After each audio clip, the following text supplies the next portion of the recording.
jumis kultūringas vairuotojas Paulius. Rytas Vilniuje.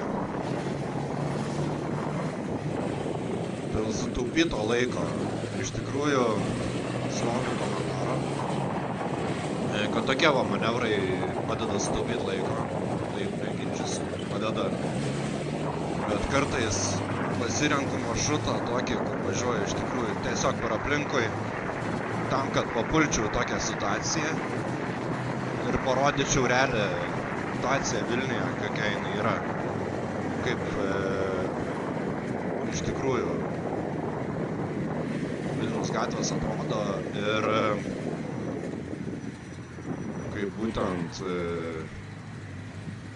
koks vyksta kartais chaosėlis, betvarkė.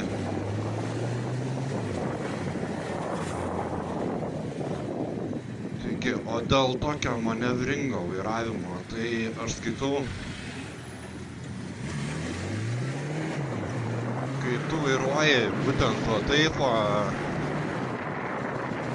manevruodamas, bent jau aš esu pilnai 100% tuomet susikaupęs į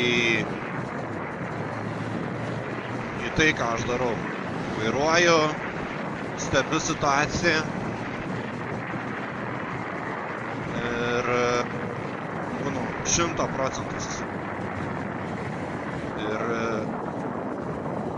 tai yra labai svarbu, nes iš tikrųjų motociklu tu visą laiką turi būti 100% susikoncentravęs į vairavimą ir niekada negali atsipalaiduoti.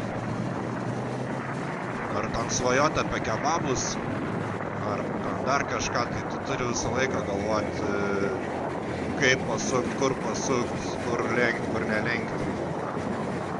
Žodžiu, daug niuansų.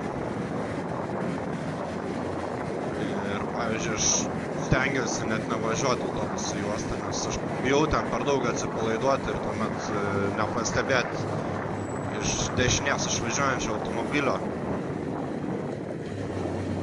Ir kartais jaučiuosi saugiau tiesiog važiuodamas tarp